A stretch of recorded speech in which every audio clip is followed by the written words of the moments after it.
On parle d'entrepreneuriat avec vos invités Marjolaine Grondin, Majid El Jaroudi, Moussa Camara et Patrick Lévivette qui nous rejoignent tout de suite. On les applaudit s'il vous plaît. Bonjour, bienvenue. Installez-vous, je vous en prie. Messieurs, venez me rejoindre. Vous avez tous remarqué quand même que Marjolaine arrivait d'un pas assuré, etc. Et puis vous êtes arrivés à la cool, hein, les gars. Hein, vraiment. Prenez le tabouret, si vous voulez bien, Patrick, là-bas. On est ravis de vous avoir. On a des questions à vous poser, parce que dans le dispositif NQT, certains ont envie d'entreprendre. Mais alors, entreprendre, on ne sait pas comment faire. Alors si, il y a des bibliothèques entières à la FNAC avec 150 000 livres, donc je ne sais pas lequel prendre. Je dois avoir des MOOC sur Internet, je ne sais pas comment faire. Et pourtant, j'ai envie de vous poser des questions sur le statut, sur comment me lancer, comment trouver des financements, comment trouver des conseils, etc. Et en fait, je dois vous dire quand même qu'on a une méga brochette ici, parce que je crois qu'on a les meilleurs spécialistes dans le domaine. Je voulais d'abord vous présenter Marjolaine Grondin. Marjolaine, vous êtes à la tête d'un truc qui fait fureur, je vous vois partout. Facebook ne parle que de vous, en France et aux États-Unis à l'international. Elle est à la tête de Jam. C'est quoi exactement et qui êtes-vous? Racontez-nous. Merci pour cette intro. Donc je m'appelle Marjolaine et j'ai cofondé une boîte qui s'appelle Jam, qui est un média pour les jeunes dans Messenger. Donc c'est un chatbot, c'est un petit mot un peu bizarre qui veut dire robot, qui n'a pas d'existence physique. C'est avec lui on discute dans Messenger, l'application de messagerie de Facebook, et qui tous les jours va venir discuter avec vous, vous interroger, vous faire réfléchir sur un sujet de société, lifestyle, culture G, actualité, etc. Et on a plus de 500 000 personnes qui l'utilisent et Jam échange, pas moi, plus d'1 million de messages par jour. On va avoir besoin de vos conseils pour savoir comment entreprendre et créer le Jam de demain peut-être. À vos côtés, Patrick Lévivette, vous êtes l'un des grands spécialistes aussi de ce monde entrepreneurial et finalement de toutes les démarches aussi pour entreprendre. Patrick, qu'est-ce que vous devriez dire aujourd'hui de votre parcours qui serait inspirant pour tout le monde? Vous êtes entrepreneur, mais vous accompagnez aussi des entrepreneurs, vous accompagnez des freelances, vous accompagnez plein de gens. Qu'est-ce qu'il y a dans votre parcours qui peut être inspirant d'après vous pour les gens qui sont en face de vous? Ce qui est inspirant, je suis un peu âgé pour la population, je crois qu'il y a dans la salle, mais... Vous avez plus de 25 ans, c'est pour ça. Non, oui, c'est ça, c'est pour ça que je dis ça. En fait, peut-être ce qui est le plus inspirant, c'est juste d'où je suis parti. Oui. Puisque j'ai commencé il y a maintenant un certain temps, et je suis arrivé de Strasbourg et j'avais pas un centime en poche. Et donc il fallait que je me démerde, comme à peu près chacun d'entre nous. C'est ça. Et donc il a fallu d'abord, et peut-être c'est ça dont on va le plus parler, c'est que bâtir, construire une entreprise, un projet, quel qu'il soit associatif, qu'il soit de l'économie sociale et solidaire, qu'il soit une start-up, de business, la principale qualité qu'il faut développer, c'est la curiosité. Oui. C'est la curiosité et toujours la curiosité. Parce qu'avec la curiosité, on est à côté d'une personne, on apprend de ce qu'elle dit, on essaye de trouver le bon endroit parce que c'est jamais à l'endroit où on pense qu'on va trouver la bonne solution que ça arrive. On va avoir l'occasion de vous poser plein de questions là-dessus. Majid El Jaroudi, ravi de vous avoir aussi à nos côtés. Pareil, méga entrepreneur, mais aussi méga spécialiste de ces questions, notamment auprès de l'Élysée quand il s'agit de questions concernant la politique de la ville. Vous avez créé la DIV, en fait, qui est vraiment incontournable sur plein de sujets. Qu'est-ce que vous diriez, vous aussi, de votre parcours d'entrepreneur? Quelles sont les questions peut-être que vous posiez quand vous aviez leur âge? Bonsoir à tous. C'est bonjour. Il fait nuit, mais c'est bonjour. Oui. Il est 14h. C'est super impressionnant parce qu'on ne vous voit pas, on voit que de la lumière, donc on ne sait pas qui vous êtes là encore. C'est fait exprès. Donc bonjour. Alors oui, sur le parcours, alors moi j'ai créé la DIV il y a 10 ans, donc on accompagne des entrepreneurs en phase de développement. En fait, il y avait beaucoup d'organisations qui travaillaient sur la question du démarrage, donc comme le font les déterminés. Et nous, on s'est positionné plutôt sur le créneau du développement. Donc, on accompagne des entreprises qui cherchent à conquérir encore plus de marchés. Et en fait, oui, alors moi je me reconnais en vous parce que j'ai fait exactement ce que je vous déconseille de faire. C'est-à-dire, j'ai créé mon entreprise dès que j'ai fini mes études. Et comme j'avais pas d'argent, moi aussi, donc j'ai créé un premier cabinet. C'est un cabinet de conseil en création d'entreprise. Donc j'accompagnais des personnes qui souhaitaient créer eux-mêmes leur entreprise. C'est culotté. Et en fait, c'était culotté, ouais. Puis c'était au début des années 2000, donc on ne parlait pas encore à ce point d'entrepreneuriat. Oui. Et donc, ce que j'ai envie de vous dire, on parlait de ténacité. La ténacité, c'est nécessaire. Et la curiosité, pardon, c'est nécessaire, et la ténacité, c'est indispensable. Évidemment. Parce que c'est très difficile de créer une entreprise, et ça, on pourra en reparler tout à l'heure. Très bien, vous nous posez des bonnes bases. Moussa Camara, moi j'ai l'habitude de vous rencontrer régulièrement. Vous faites partie, vous êtes à la tête d'un mouvement qui s'appelle les Déterminés. Vous l'êtes vous-même très déterminé. C'est l'un des atouts d'ailleurs qu'il faut avoir. Présentez-leur peut-être les Déterminés et qui êtes-vous précisément? Bonjour. Oui, les Déterminés, c'est un programme qu'on a voulu lancer il y a à peu près 4 ans. Oui. C'est né aussi d'un parcours entrepreneurial qu'on a eu nous-mêmes. Oui. Et toutes les difficultés, vous voyez, quand vous habitez dans un quartier, vous n'avez pas forcément les réseaux qu'il faut. Oui. Vous n'avez pas forcément aussi les connaissances entrepreneuriales. Oui. Bah, quand vous voulez monter votre entreprise, c'est compliqué. Et si vous n'avez personne pour vous dire comment faire, c'est encore 2 fois plus compliqué. En plus, dans un environnement qui n'est pas favorable à la création d'entreprise, bah, finalement, on le fait parce qu'on invente, on utilise un peu le système D et on crée des choses. Et il y a 4 ans, en fait, avec mon parcours d'entrepreneur et aussi mon parcours associatif, parce que aussi en même temps, j'avais créé une association avec des amis dans mon quartier à Cergy-Pontoise. Ça m'a permis de vouloir en fait développer un créneau qui était très présent, parce qu'il y a beaucoup d'entrepreneurs dans nos quartiers. Mais par contre, parfois, quand on regarde un peu la pérennité de leur entreprise, ça ne durait pas. Et moi, je voyais qu'il y a des gens qui ouvraient, qui fermaient leur société, etc. Donc nous, on s'est posé la question en se disant que autour de nous, il y a un écosystème, des réseaux d'accompagnement, des structures, des incubateurs, mais ils ne sont pas forcément connectés à nos entrepreneurs.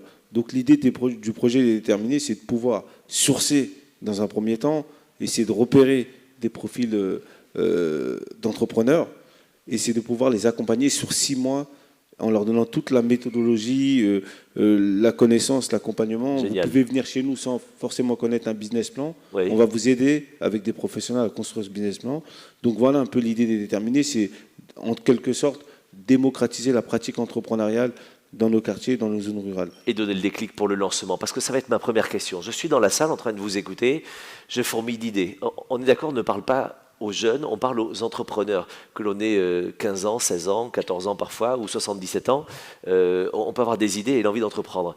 J'ai des envies, j'ai des idées, mais je fais comment? Comment est-ce que je me lance? Marjolaine peut-être, comment est-ce que vous êtes lancé, vous, dans un truc qui aujourd'hui est devenu énorme, mais comment est-ce qu'on se lance? Alors, je viens de comprendre que je peux aller voir les Déterminés qui vont m'ouvrir des réseaux, me permettre plein de choses.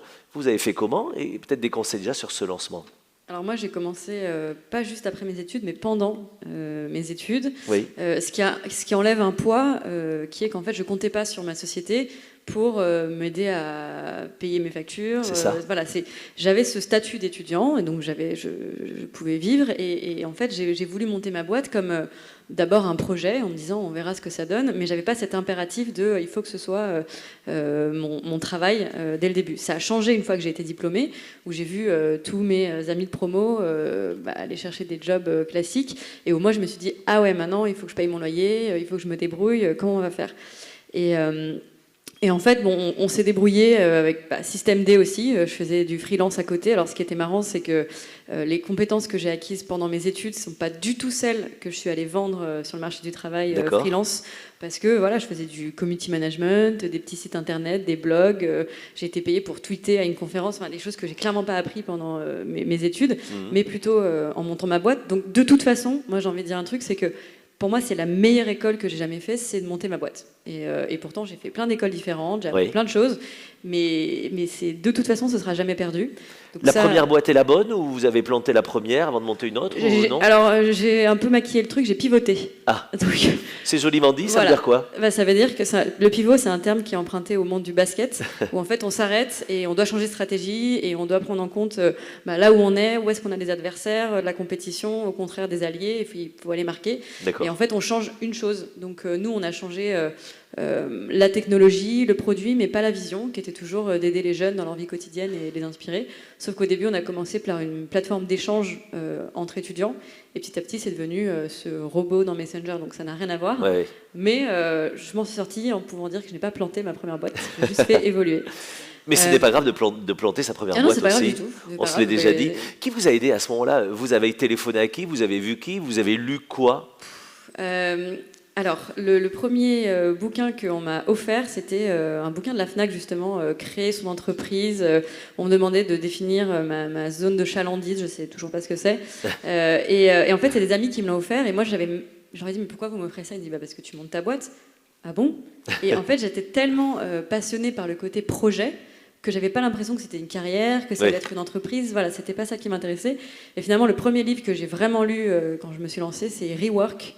Donc comme RE et Work, qui est vraiment pour moi la bible de comment se lancer sur l'entrepreneuriat. Et d'ailleurs, les auteurs de ce bouquin, c'est les fondateurs d'une boîte qui s'appelle Basecamp et de la technologie de code Ruby on Rails qui viennent de sortir un bouquin qui, en français, c'est It doesn't have to be crazy at work. Et donc voilà, ça n'a pas besoin d'être la folie au boulot, que je suis en train de lire en ce moment et qui est aussi génial. Donc, tous leurs bouquins sont super. Très bien, c'est bon à partager parce qu'on va vous piquer les idées. Patrick, qu'est-ce que vous dites vous? Alors vous connaissez vraiment ces entrepreneurs qui se lancent. Qu'est-ce que vous leur dites? Vers quoi vous les dirigez? Je fais quoi pour me lancer? Est-ce qu'il y a une bonne méthode? On sait qu'il y en a plein. Laquelle selon vous? D'abord, on arrive à l'entrepreneuriat ou à monter une boîte par plein de canaux. Il n'y a pas une façon de le faire. Bien sûr. D'abord parce que quand vous êtes dans un quartier... ce qu'on appelle les quartiers prioritaires, un quartier un peu plus complexe, parce qu'il n'y a pas les services publics, parce qu'il n'y a pas de réseau, ils ne sont pas tous très proches, donc vous n'avez pas les mêmes conditions d'accès à l'information, premier élément. Et donc, d'abord, premier élément, il n'y a pas une façon de le faire. D'accord. Puis Marjolaine disait tout à l'heure, je voulais monter ma boîte, mais en fait, derrière ces mots, elle disait autre chose, on avait une vision, on avait envie d'aider les jeunes. Et moi, je voudrais juste dire, avant de monter votre boîte, monter sa boîte, c'est une démarche administrative. C'est rien, d'une certaine manière.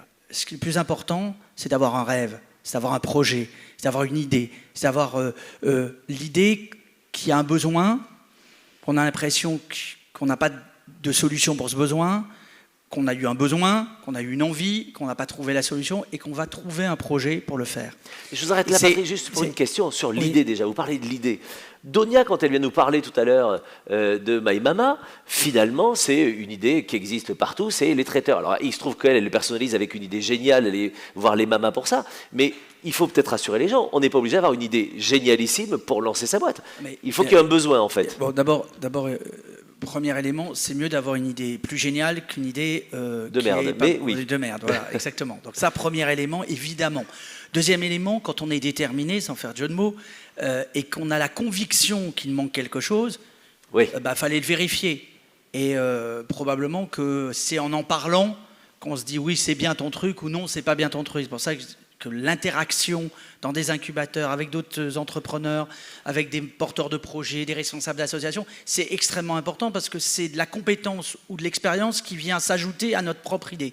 Donc cette interaction ou le fait de discuter et d'échanger avec ceux qui ont déjà fait quelque chose est tout à fait central, essentiel pour réussir ensuite à canaliser son idée et lui donner finalement, c'est comme un diamant brut, une idée, en faire un diamant pur. D'accord. C'est le deuxième point. Et puis, troisième élément, je voudrais juste revenir sur ce que je disais avant, sur le projet. Créer son entreprise, c'est des formalités. C'est pas toujours évident, mais c'est pas l'essentiel. Parce que quand vous avez un bon projet, vous trouvez les gens et que vous parlez avec des gens, vous trouvez les gens qui vont vous aider, les réseaux qui vont vous aider. Il y en a énormément. On est un pays, il faut bien se rendre compte d'une chose, on est probablement aujourd'hui l'un des pays au monde, sinon le pays au monde où il y a le plus de réseaux qui se sont créés pour aider et accompagner. Et donc la question, c'est les trouver. De la même manière qu'on joue à cache-cache quand on était gosse, il faut jouer à cache-cache, mais là, il ne faut pas cacher, il faut aller chercher ce qu'il y a derrière. Et vous trouvez, il y en a 2 ici de réseaux d'accompagnement qui se sont créés et qui apportent des solutions. Donc, je crois que ça, c'est très important, parce que créer son entreprise, c'est un rêve, mais ceux qui planquent l'entreprise en général, c'est parce qu'ils n'ont pas bien travaillé le projet, ils n'ont pas bien travaillé l'idée. Et donc, passer du temps là-dessus, après, vous venez chez nous, parce que sur freeland.com, et notamment, je fais un peu de... Bien sûr, on est là pour ça. Notre métier, c'est d'accompagner les personnes à la fois en offline et en online, mais sur les formalités, cette semaine, début de la semaine prochaine, on va sortir ce qui est la première fois en Europe, c'est une plateforme entièrement unique qui va permettre de faire absolument toutes les formalités administratives de l'auto-entrepreneur, par exemple. Ça simplifie toutes les formalités en un formulaire, on fait tout, des robots. Ça s'appellera comment? Ça s'appelle, sur le site, c'est auto-entrepreneur.fr. C'est bien. le premier site privé en France sur les sujets. Donc, Majid, voilà. je reviens après. Majid, qu'est-ce que vous donnez, vous, comme conseil? Alors, on a déjà entendu pas mal de choses. Vous vous dites quoi à ceux qui veulent se lancer, qui arrivent avec ou sans idée, en tout cas avec de l'énergie et de l'envie? Alors, l'intitulé de la table ronde, on parlait de comment trouver des financements. Moi, j'ai envie de vous dire, le plus important, c'est pas trouver les financements, c'est trouver les clients. Oui, c'est eux qui vont financer, oui. Déjà, moi, quand je me suis lancé, la formalité administrative, je l'ai effectuée alors que j'avais signé mon premier contrat. Je l'ai faite après. Et à ce moment-là, dès que j'ai eu mon premier client, j'ai pris mes premiers bureaux, j'ai créé ma première boîte et je me suis lancé. Et le fait de prendre des locaux, par exemple, de m'engager financièrement et donc m'obliger à aller chercher de nouveaux clients, ça me mettait une pression supplémentaire pour développer mon entreprise. Oui. Donc c'est vraiment ça. Le plus important, c'est en effet d'avoir la bonne idée, d'être légitime sur le sujet. Parce que la bonne idée, vous pensez bien que Zuckerberg, quand il fait Facebook, c'est pas le premier réseau social qui existe dans le monde. Bien sûr. Il y en a plein d'autres. Pourquoi c'est Facebook qui va prendre le pas sur les autres? Parce qu'il a eu les bons contacts, il a eu le bon réseau, il a eu la bonne stratégie, la bonne vision. Donc c'est important de bien travailler cette idée et c'est surtout très important de bien connaître son client. Moussa, est-ce qu'il y a une idée, et puis tout le monde peut répondre là-dessus, aussi de se lancer, mais surtout pas seul, d'être ensemble? Tous les entrepreneurs que je rencontre à chaque fois, ceux qui réussissent, ce sont ceux qui ont commencé à plusieurs, plutôt que de vouloir, en égoïste, être chez soi en disant « j'ai peur qu'on me pique l'idée, et puis je ne veux pas partager le gâteau », mais si tu n'as pas de gâteau, il n'y a rien à partager. Moussa, est-ce qu'on vous pose parfois la question sur ce lancement, seul ou en groupe? Pour moi, c'est très important d'être entouré quand on se lance, parce que quand on est tout seul, une fois on peut avoir un coup de mou, on peut avoir plein de difficultés, on ne sait pas vers qui se retourner. Et c'est vrai que la plupart des entrepreneurs que je rencontre, parfois, ils sont seuls. Ils ne sont pas forcément dans les réseaux. Alors oui, il y a plein d'écosystèmes qui existent et tout, etc., d'entrepreneuriat. Mais quand tu habites dans un quartier où tu es éloigné de tout ça, oui. Tu n'as pas forcément la connaissance à ces réseaux et tu n'as pas les réflexes tout de suite d'aller « Ah, je vais aller voir tel réseau ». Moi, quand je me suis lancé, je suis allé dans une banque pour ouvrir mon compte. On m'a demandé un business plan. Je ne savais même pas de quoi on me parlait. Je ne savais même pas ce que c'était. Je suis allé voir des réseaux pour m'aider à faire des business, pour qu'ils m'aident à m'accompagner à faire.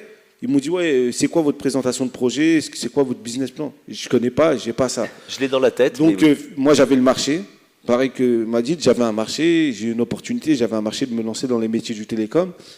Finalement, si j'avais fait tout le tour et que je n'étais pas déterminé, je ne me serais peut-être jamais lancé. Et vous y seriez encore, oui. Et je serais encore en train de tourner et tout. Alors parfois, on a accès à des gens on est dans un pays où parfois on regarde plus le projet que la personne.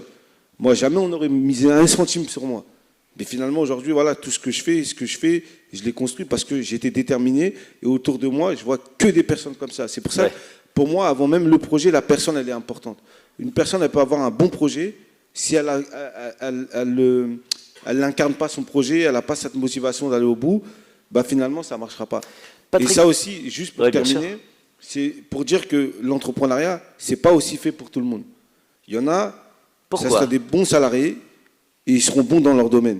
Et il y en a, ça sera des bons entrepreneurs parce que l'entrepreneuriat, c'est difficile. C'est des risques. Ils n'ont pas peut-être raconté, ces entrepreneurs n'ont pas raconté leur parcours, mais parfois, c'est des risques qu'on prend. Bien sûr. C'est des sacrifices qu'on fait. C'est même pas parfois, c'est toujours. Et tout le temps, c'est des sacrifices financiers, c'est des sacrifices aussi humains, familiales qu'on peut faire dans nos projets. Et à l'arrivée, on n'est pas sûr que le projet va réussir. Il y a une réponse que je voudrais là-dessus, peut-être pour éclairer. Quand je suis salarié, mais que je n'ai pas forcément envie de prendre des risques, c'est un sujet intéressant, c'est l'intrapreneuriat. Peut-être un mot là-dessus, les uns et les autres. Dire, je peux être entrepreneur et donc partir avec mon projet, monter ma boîte, etc. Mais si je suis déjà salarié dans une boîte, j'ai l'opportunité de devenir entrepreneur dans une boîte, c'est-à-dire accompagné par ma structure. Peut-être un mot, puisque Moussa a lancé le sujet là-dessus. Patrick, un éclairage sur l'intrapreneuriat? Oui, sur l'intrapreneuriat, peut-être un mot sur ce que disait Moussa. Évidemment, on sera tous d'accord pour dire que la première des choses, c'est la personne. On n'a jamais vu un projet réussir, on n'a jamais vu une organisation réussir, on n'a jamais vu un process réussir, on n'a jamais vu un réseau réussir, on a vu des personnes réussir. Évidemment. Donc évidemment, la personnalité est évidemment centrale. Sur l'intrapreneuriat, alors d'abord, l'intrapreneuriat, c'est déjà pour ceux qui sont gâtés, parce qu'ils sont déjà salariés. Déjà. Je voudrais juste rappeler ça. Oui. Et que... Mais on peut avoir des gens ici qui se font chier dans leur boîte et qui ont quand même des envies d'entreprendre et qui ne savent pas comment faire. Oui, absolument. Alors, premier élément. Deuxième élément, c'est une très belle idée, mais qui, globalement... peut se faire dans des boîtes d'une taille significative. Forcément. Parce qu'en général, dans une boîte qui est une petite boîte, une TPE, une PME, voire même une ETI, en général, le gras, si je peux me permettre comme ça, c'est-à-dire le temps, l'énergie, etc. d'une entreprise, toutes les personnes, elles bossent à bloc. Bien sûr. Et donc, avant de pouvoir passer du temps et dire à la personne, tu peux faire de l'intrapreneuriat, Oui. donc préparer un projet à l'intérieur de la boîte, c'est complexe. C'est très complexe parce qu'il n'y a pas les moyens. C'était Donc, juste une parenthèse, mais c'est Oui. intéressant de le préciser. C'est quelque chose qui peut exister. Je voulais revenir Mais avec vous. juste quand même sur l'entrepreneuriat, attention, être salarié et bâtir son projet, c'est deux conceptions absolument différentes. Totalement. Quand on est salarié, on exécute au bon sens du terme, il n'y a pas de mauvais jeu de Bien mots, sûr. ce qu'on nous a demandé de faire. On le fait avec autonomie des fois, mais enfin, on exécute. Quand on fait un projet, on doit inventer la journée d'après tous les jours. C'est pas du tout la même chose. On doit aller chercher ses clients.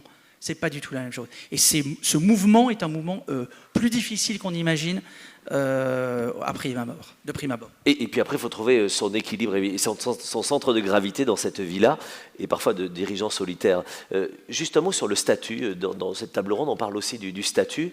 Vous, Patrick, vous permettez à des freelances, c'est ça, de se lancer. Il y a le portage salarial, il y a la création de la boîte. Qu'est-ce qu'on peut dire aussi à tous ceux qui nous écoutent aujourd'hui du statut ou des statuts que l'on peut adopter, des plus faciles aux plus compliqués? Le portage salarial n'est pas forcément connu, mais ça peut être une manière de le faire. Vous avez eu cette question-là, Marjolaine, au début? Oui, effectivement. Et du coup, je me suis fait accompagner par des amis qui étaient en études de droit et qui m'ont conseillé. Et nous, on a créé une SAS, donc Société par Action Simplifiée, qui est quand même souvent, je pense, un peu la solution la plus simple, la plus adaptée à une boîte, start-up ou pas, qui se lance aujourd'hui. Très différent du statut auto-entrepreneur, où là, c'est plutôt freelance, je vais chercher mon client, mais qui ne permet pas d'embaucher des gens, de créer... c'est pas une structure, c'est très différent. Après, j'ai envie de dire aussi qu'effectivement, d'abord, il faut se lancer. Nous, on a fait à l'envers aussi. On a créé la société, le business plan, pris des bureaux, créé un logo avant même d'avoir nos premiers utilisateurs, notre appli. Enfin, on a un peu fait à l'envers en se disant créer une entreprise, c'est d'abord la création administrative d'entreprise. Or, ça, c'est pas important et ça vient très facilement et tout seul, c'est anecdotique en fait. Et au début, quand on me demandait comment se passait ma création de boîte, je disais ça se passe super bien, on a réussi à créer le compte en banque, il n'y avait pas d'argent dedans, mais on l'a réussi. Enfin, c'était pas du tout la bonne façon de mesurer le progrès. Et en fait, moi je pense que c'est pas important et vous allez trouver très facilement quelle va être la bonne structure une fois que vous aurez quelqu'un prêt à vous payer ou que vous aurez un utilisateur content, ça viendra tout seul. Mais il ne faut pas trop se faire donner au cerveau sur ces questions, c'est vraiment anecdotique. Très bien. Qui répond sur le statut, et on va venir au statut de freelance aussi. Non, mais je vais abonder dans le même sens. Le statut, on s'en fiche. Encore une fois, ce qui compte, c'est votre marché, c'est votre clientèle. Oui. Alors, en revanche, il y a un sujet qui est sous-jacent au statut, c'est avec qui? C'est les associés. Avec qui on se lance? Est-ce qu'on se lance avec quelqu'un qui nous ressemble ou avec quelqu'un qui est complètement différent? Est-ce qu'on se lance avec quelqu'un de la famille, avec un ami ou avec quelqu'un qui a des compétences? Ça, c'est un vrai sujet parce que la plupart du temps, les sociétés explosent. Enfin, les associations, ça peut être toute forme de structure, elles explosent parce que les gens ne s'entendent plus, ils ne partagent plus la même vision. Donc quand vous êtes porteur d'un projet, on l'a dit tout à l'heure, c'est très important d'échanger et d'en parler le plus possible pour aussi identifier des compétences avec lesquelles vous pourrez vous associer pour développer ce projet. Donc vous ne faites pas de nœud au cerveau, en effet. Les statuts, vous trouverez, mais les associés, les bons associés, c'est plus difficile. On me dit, Patrick, que notre société va être de plus en plus une société d'intermittents, de freelance, justement, ou de gens qui passent par le portage salarial. D'abord, dans 5 ans, la moitié des actifs français auront entre 18 et 30 ans. D'accord. Entre 18 et 30 ans. Waouh. Or, tous ceux qui ont entre 18 et 30 ans, ils ont une caractéristique particulière, pas que eux, mais beaucoup eux, c'est qu'ils ont vu leurs parents, je dis leurs parce que je ne suis pas dans cette catégorie-là, leurs parents et leurs grands-parents passer par la case chômage. Et ça a changé considérablement le regard et le rapport à l'entreprise. Finalement, si je dois, à un moment donné, me retrouver à la case chômage et recommencer à zéro, pourquoi je dépends de quelqu'un d'autre? Oui. J'ai envie de prendre mon destin en main, j'ai envie de prendre mon avenir en main et j'ai envie de construire et faire par moi-même. Et c'est de là que le monde de l'indépendance est en train de monter dans ces générations. Après, le digital a beaucoup et considérablement permis de changer les règles du monde du travail. C'est en train de se faire. Donc oui, il y aura beaucoup de freelance dans le futur. Alors attention, parce que freelance, c'est beaucoup de choses. Quand on crée son activité, moi j'aime bien le mot activité, quand on crée son activité, on peut créer son activité seul, on peut le créer à plusieurs, mais quand on a un projet, souvent on commence seul, pas toujours accompagné. Et donc, créer une structure, c'est la conséquence du projet, de l'idée, de la réalisation des premiers clients. Et puis petit à petit, on va changer de formule et de statut. On se bat énormément pour que dans le futur, dans quelques années, on puisse passer d'un statut à un autre sans passer par les méandres juridiques et administratifs qui sont aujourd'hui une course de haie auquel tout le monde doit faire face. Et donc oui, le freelancing, l'indépendance est un sujet central dans la vie de demain et en revanche, c'est pour ça que nous, on est toujours en train de dire, si vous êtes indépendant, allez vous mettre dans un espace de coworking, dans un espace, dans un incubateur, pour partager avec d'autres, parce que vous trouverez peut-être vos associés là-bas, sûrement.